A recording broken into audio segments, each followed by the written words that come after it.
Good morning to everyone and welcome to my channel, and it's me again, ang inyong chismosong kaalda vlogger. Gusto ko munang magpasalamat sa inyong lahat sa mga walang sawa na tumatangkilik, nanonood, sumusuport at sumusubaybay ng mga content ko here on my YouTube channel. So wag ninyong babaktawan o lalaktawan tong ating content ngayong araw. I'm sure na hindi ninyo pagsisisihan na pinanood nyo ito mula umpisa hanggang hulihan, and syempre wag kayong mag-i-skip ng segment, okay? Buuin nyo to mula umpisa hanggang hulihan, and don't forget to share this video para mas lalong dumami ang nakakaalam nito. Dumako na tayo sa ating main topic for today's video. Grabe, ang taas pala ng ratings ng Tamang Panahon 10 years ago, na kung saan nga grabe, on the Philippine history, first time umabot sila ng 50% ng ratings at natalo nila yung katapat nilang programa, which is ang Showtime noon na nasa ABS-CBN. So, eto na guys, watch this. Mamaya ipapaliwanag sa inyo ng buong buo.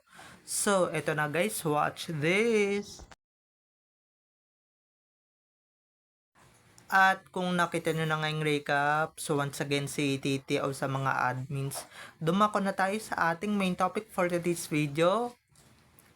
Gaya nga ng sinabi ko kanina, first time on the Philippine history 10 years ago, ang nakaalgos ang Itbulaga laban sa Showtime noon, na umabot lang naman ang Itbulaga Tamang Panahon event ng higit kumulang 50% ng ratings. Alam nyo guys, first time lang to nangyari on the history. At alam ko guys, panahon pa ng GMA nangyayari itong mga ganitong ratings, panahon pa ni na Richard Gutierrez, Angel Locsin. Pero guys, ilang years ago lang na ulit-ulit ang ganitong sistema noong Aldab era ni na Alden at Main, okay? Panahon ni na Alden at Main, at eto guys, first time event, Tamang Panahon na ginawa sa Philippine Arena ang makaabot sa ganyang ratings. Tapos ngayon, 'di ba, nakatatak na 'yan sa mga Pilipino at nakatatak na 'yan sa history, 'di ba? Nakatatak na 'yan sa mga isip at puso ng mga Pilipino. Syempre, wala nang makakatibag, wala nang makakatalo, lalong-lalo na yung 41 million tweets. Grabe.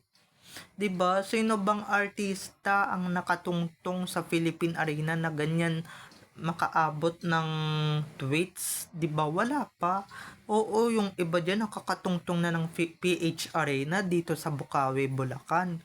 Pero yung sabihin ninyong makaabot, makaalgos sa ganyang tweet, sa ganyan kadaming tweet na halos umabot na ng milyon, wala pa akong nakikita.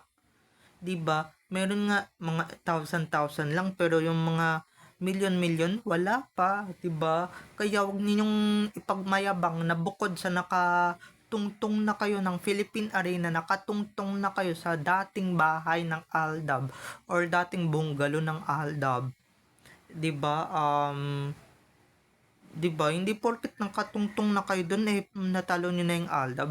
Makaganyan yan muna kayong tweets bago ninyo matalo yung Aldab. Kaso hindi. Hindi niyo naman talaga matalo-talo yung Aldab. Nothing beats Aldab.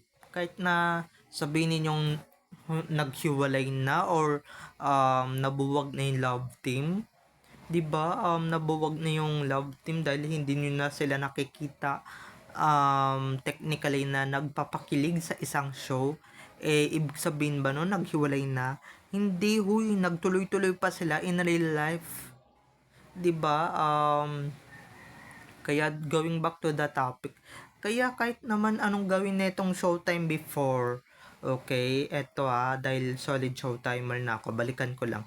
Kahit anong gawin ng Showtime before, maski nung tumungtong na sa Tamang Panahon event ng Aldab, hindi pa rin sila makaalgos, at aminado naman sila may vice ganda doon.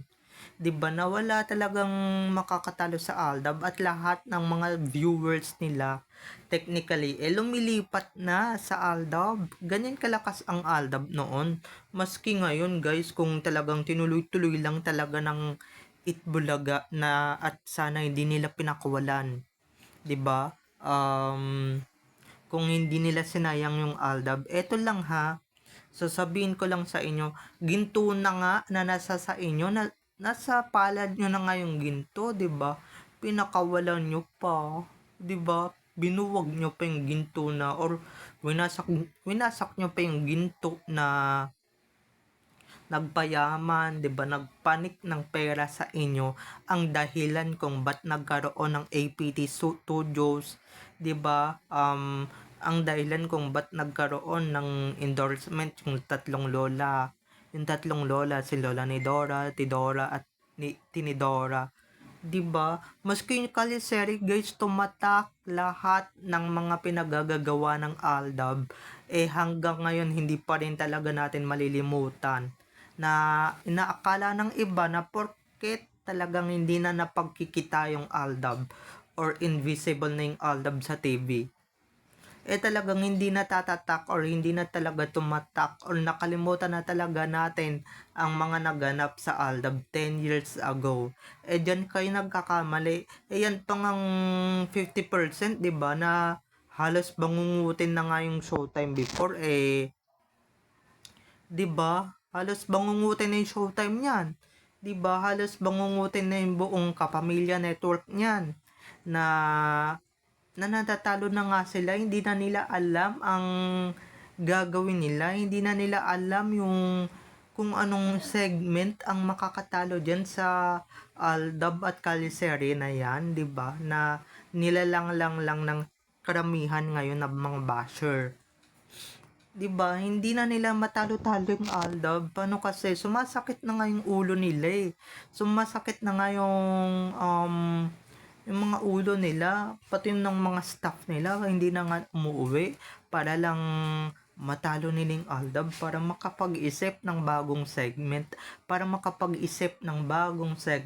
na itatapat diyan sa Aldab at makakatalo diyan sa Aldab. Pero nga pa rin, 'di ba? Maski nung 50% ang ratings, 'di ba? 50% ang ratings ng Bulaga, habang ang baba ng Showtime that time. Kaya 'di ba, naisip na nilang pagsama-samahin yung tatlong malalakas na love team that time. Katniel, nila Daniel and Catherine, Lisken, nila Isa at Enrique, at ng JD ni na James Reid at Nadine Lustre. 'Di ba pinagsama-sama na nga nila yung tatlong yan, pero anong nagawa nila? Nga, 'di ba nasa Araneta Coliseum pa sila that time, 'di ba? Nasa Araneta Coliseum pa sila. Pinangtapat pa nila yung tatlong love team na yan sa Aldab, pero ano nangyari? Saan sila pinulot? 'Di ba doon sila pinulot sa Kangkungan that time, pero ngayon sa ginawa nila sa Aldab, 'di ba?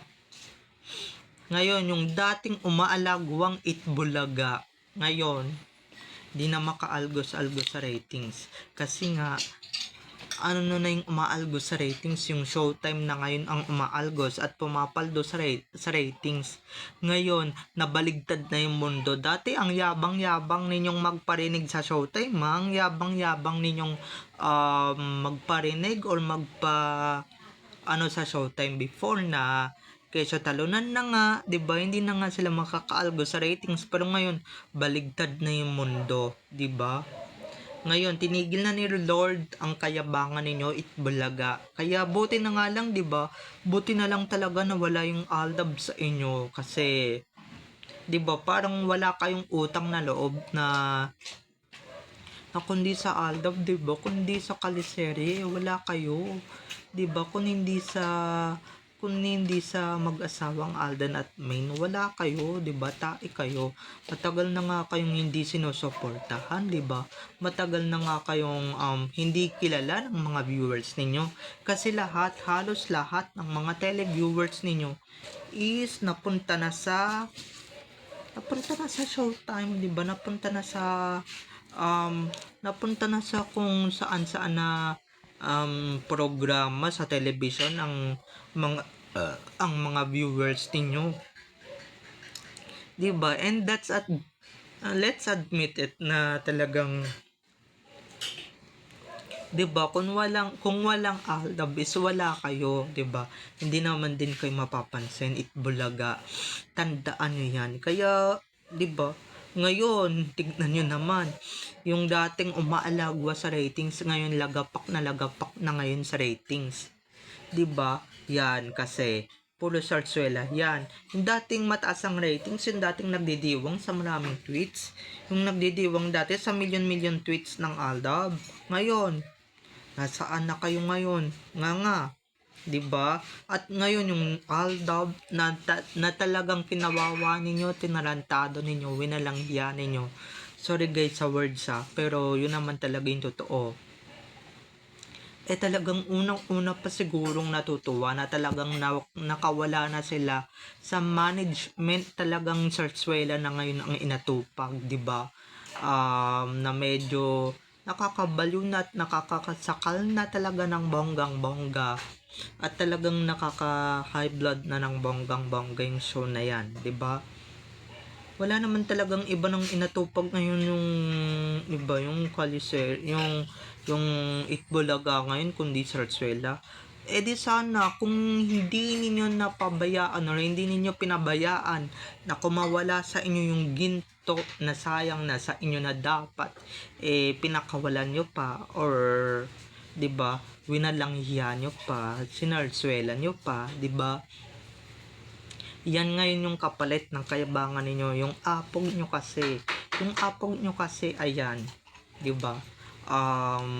Pinagpalit niyo yung Aldab just for what? Just for the sarsuela, just for the for whatever you want, 'di ba, na ma-achieve or gustong i-achieve, 'di ba? Anong klaseng mga tao kayo? Wala kayong kwentang management, 'di ba? Maski nung pandemic, 'di ba, huling-huli ng Aldab is mataas pa rin ang ratings ng Itbulaga. Umaabot sa 10%, hindi na lang umaabot sa 50%, na talagang ang lakas-lakas talaga ng impact that time ng Aldab. Aminin na natin yan, di ba? Kahit nasabihin pa ng mga basher na laos na sa paningin nila yung Aldab, pero sa paningin natin hindi pa, di ba? At nothing beats that. Kaya tignan nyo nga, di ba? Aldab Nation lang talaga ang kayang makapagpaingay sa Philippine Arena, ang makapagpaingay sa Philippine Arena, makapagpaingay sa Twitter ng ganun kalakas at umabot ng 41 million. Kaya wag kayong magyabang na may iba ng sikat na artista, dahil hindi dyan sukatan. Hindi pa yan ang sukatan ng isang sikat na artista. Makapagpunumaw na siya ng arena at syempre makapag-million tweets muna siya bago siya makapagyabang na sikat na siyang artista or sikat na ang idol nilang artista. Okay? So, babay na mga ka-ADN. I love you all. Have a nice day. Keep safe. And God bless everyone. Don't forget to subscribe to my YouTube channel. And syempre, huwag ninyong kakalimutan na i-click ang notification bell para pag nag-upload ako, kayo agad ang unang-unang manonotify sa aking mga susunod pang i-upload na mga videos. Okay? So, bye-bye na mga ka-ADN. I love you all. Have a nice day. Keep safe and God bless everyone. Bye-bye. I love you all. Enjoy watching everyone. Happy Monday. Bye-bye.